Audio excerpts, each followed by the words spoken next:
So good morning. I'm coming to you from the pen of what used to be PGT Beauregard. And Beauregard is gone. He was hauled off in the middle of the night. There's a couple of ducks here nesting. You can see they cut off his face. Behind me is the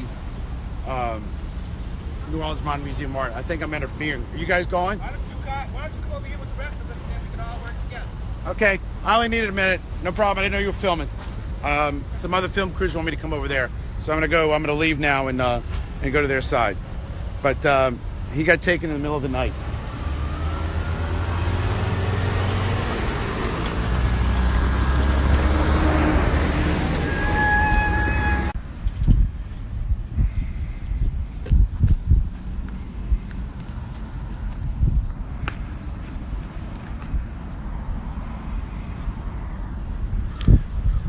All right, I guess I'm still live from what it seems like. Sorry, I thought I hit the end button here, but I got asked to move by the film crews that are here, and I want to help work with them. So, see me, the mound is there. Just cut the face of it off. They didn't even do the whole thing. This is the third time they've done that. They leave the pedestal. So New Orleans now has 3 of its iconic monuments looking like this. And I guess word is they're going to do the same thing at Lee. You know, in the state House of Representatives, the argument was that we don't want to tell a city what to do. Now, if the city can leave something like that, and the state government doesn't want to say we should step in because these guys are crazy, I'm at a loss here. To think that a city council could just leave half a monument up around town at their most iconic spots is beyond belief to me. And that's what we're dealing with right now is a city council and a mayor who have gone around taking the art and just leaving the pedestal. It's beyond words. Last night, some people had a second line band going on here, assuming they took it to where they took the other pieces. And it's just incredibly sad as to what's transpired in New Orleans. And here are a couple of young ladies over there running, saying, "Take it down, take it down."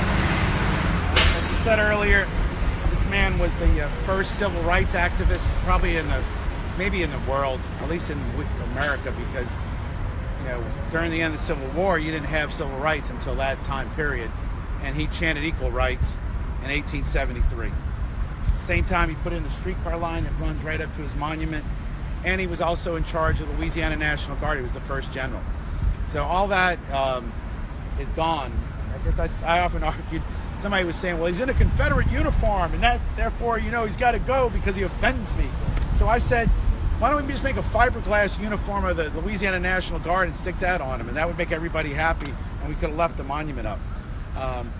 It's kind of just appalling to come here and see that this guy, who I'm half Italian, he's Italian, and he did so much for Louisiana. He dredged the Mississippi, figured out a way to do that. As an engineer, he saved a lot of the buildings downtown from their foundations when they were crumbling, redid the streetcar lines, made sure that the railroads came through New Orleans when the steamboat era ended. And that's just the beginning of it. But in equal rights, he was a desegregationist. He brought together 50 leading black families and white families for his unification party. He ran for mayor, didn't make it. But later we've seen his chant of one country, one people, one flag used by others in their political campaigns. And also it's very similar to the Pledge of Allegiance. So they take this great guy in front of the Museum of Art, which has to be a piece of art worth an total amount of money, and it's gone. Yesterday was his last sunrise here in the spot. And you wonder what it would take to return it. So we have a ballot initiative that if we get this thing passed, we need 10,000 signatures. It's on savenolaheritage.org. Download it, mail it into us. They have to be original signatures. If we get that, it requires them to put it back up. And rather than wait for the vote, they've rushed to get all these monuments down even though one measure's cleared the House of Representatives in Louisiana. And we hope that this motivates the Senate in Louisiana. And I hope it motivates everyone to call their senators, especially on that committee, and John Alario to his office to say, sign it, let's get it out of the Senate, let's get the full vote going, because this is a travesty as New Orleans prepares to celebrate 300 years. It's an embarrassment.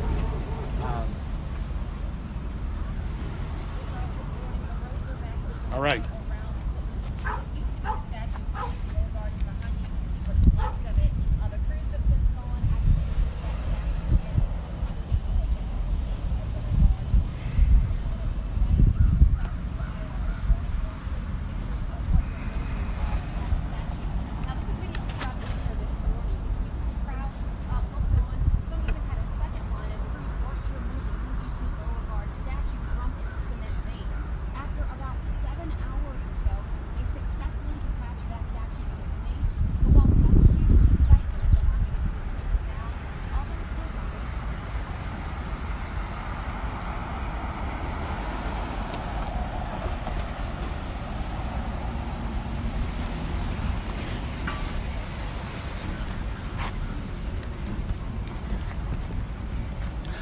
I'm back again. I just wanted to share a few more words with you.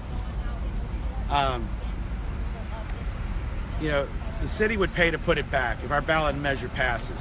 So they've decided to go ahead and not wait for the vote of the residents and take this down in a manner that is embarrassing.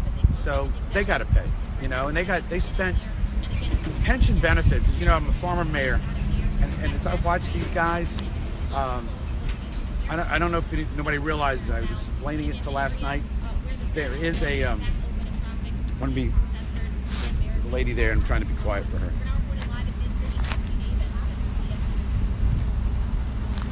The pension cost long-term to the residents of New Orleans for having 80 officers there last night is outrageous, because that inflates their salary. And when you retire at the average of your last 3 years. So your pension benefits, all that overtime that we've been seeing, that helps everybody's salary bar go up. And right now, the New Orleans was 94% funded in 2007. It's down to 72%. And they're using that, basing that they could earn 7.8% on their investments, and they're only earning 5.4. So at a meeting 2 weeks ago, Councilman Head was urging them to take a lower expectation, which would mean they're only funded at about 62%.